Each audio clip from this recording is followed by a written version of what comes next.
안녕하십니까 여러분, 강명도TV 자유조선을 시작하겠습니다. 오늘은 여러분들께 우리 납북 피해자들의 운명 그리고 그들의 울부짖는 절규에 대해서 말씀드리고자 합니다. 제가 지금 이 시점에 납북 피해자, 즉 북한에 강제로 납북된 사람들에 대해서 거론하고 이야기하는 것은 바로 이 문재인 대통령의 이 연설과 맞닿아 있는 사안이기 때문입니다.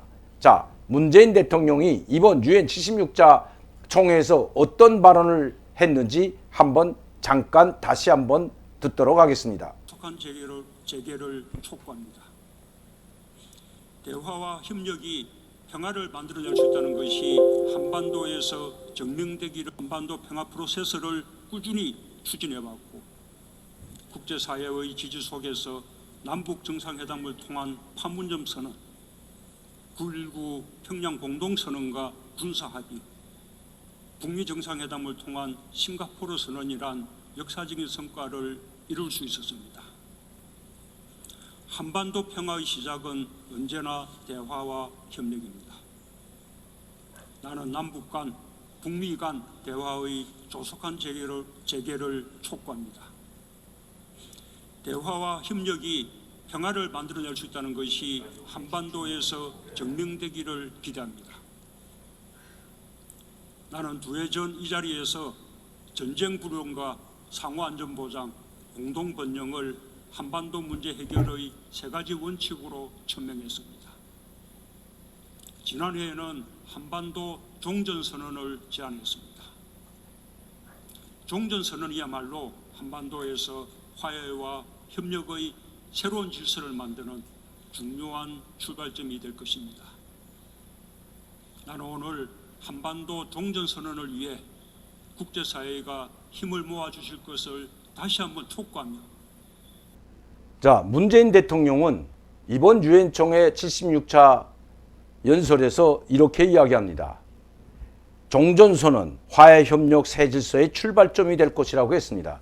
종전선언을 하지 않았기 때문에 화해와 협력의 새 질서가 출발되지 않았다고 보기 때문입니다. 지금까지 이 남북 간의 평화가 정착하지 못하고 계속해서 긴장 고조 속에 또 북한의 군사적 도발이 계속되는 이런 상황 속에서 북한이 우리를 위협하는 핵을 만들고 핵보유국을 천명하고 그리고 대륙간 탄도미사일과 SLBM, 실용 전략무기들을 계속 만들어내고 있기 때문에 한반도의 평화가 깨지고 있다는 이야기는 단 한마디도 하지 않고 있기 때문입니다. 마치도 종전선언이 되지 않기 때문에 화해와 협력의 새 질서가 이루어지지 않는 것처럼 궤변을 늘어놓고 있다는 것입니다. 자, 종전선언을 이루기 위해서는 수많은 난제들이 있습니다. 그 중에서도 바로 국군 포로 문제이고 강제 연행된 납치된 납북자 문제입니다. 여러분, 국군 포로만 해도 수만 명이 지금 돌아오지 못했고 그들은 생사도 알 길이 없습니다. 그리고 그들의 고역을 어떻게 고된 노동을 치르고 어떻게 혹사됐는지, 인권이 말살되는지는 조창호 중위를 비롯한 우리 국가와 정부에서 데려온, 즉 노력에서 데려온 국군 귀한 포로들에 의해서가 아니라 목숨을 걸고 북한을 탈출해서 자기 힘으로 압록강을 넘어 중국을 거쳐 태국을 거쳐 들어온 바로 그 국군 포로들에 의해서 낱낱이 그 실상이 공개되었던 것입니다. 이런 문제들, 즉 국군 포로 문제, 거기에서 강제 노역을 당하다 희생된 국군 포로 문제, 그리고 강제 연행되고 강제로 끌려간 납북자 문제들을 해결하지 않는다면 종전선언은 큰 의미가 없다는 것입니다. 휴전협정을, 전쟁을 종식시키는 종전협정 그리고 평화협정으로 가기 위해서는, 전환되기 위해서는 바로 이러한 문제들부터 해결해야 된다는 것입니다. 언제 한번 문재인 정부가 3번의 정상회담을 하는 동안에 단 한 번이라도 우리 국군 포로 문제와 납북자 문제를 거론하는 걸 저는 보지 못했습니다.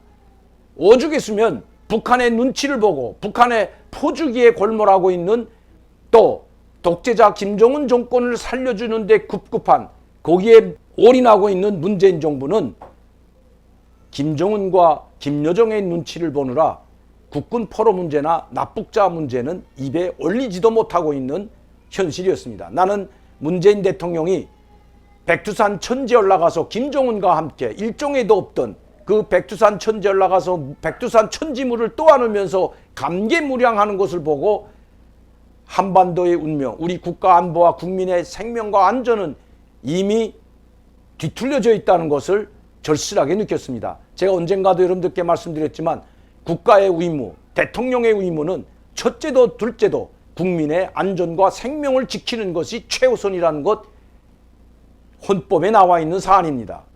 대통령이 자기 국민의 생명과 안전을 지키지 못한다면 그것은 대통령으로서의 의무를 저버리고 반국가적 행위를 한 것이나 같기 때문입니다. 우리 국민이 국가와 정부를 믿고 그리고 이 정부를 이끌어가는 대통령을 믿고 우리 모든 생명과 안전을 맡기고 있는 것입니다. 그리고 우리는 그것을 지켜주리라는 것을 믿고 자기 생전에 생업에 종사하고 있고 자기 할 일을 하고 있는 것입니다. 그리고 우리는 그 대가로 세금을 내고 있습니다. 그 세금을 내고 국민이 낸 세금을 가지고 정부를 운영하고 국가의 안보와 국민의 안전과 생명을 책임지고 잘 이끌어 달라고 해서 선거 때 그런 사람을 대통령으로 뽑는 것입니다. 종전선언 이 앞서 문재인 대통령은 지금까지 수십만 명에 달하는 북한에 피납된, 즉 강제로 연행되거나 강제로 납치된 사람들의 생명과 그들의 생사에 대해서 먼저 알아보고 이 문제를 공식화하고 북한에 제기하는 것이 우선일 것입니다.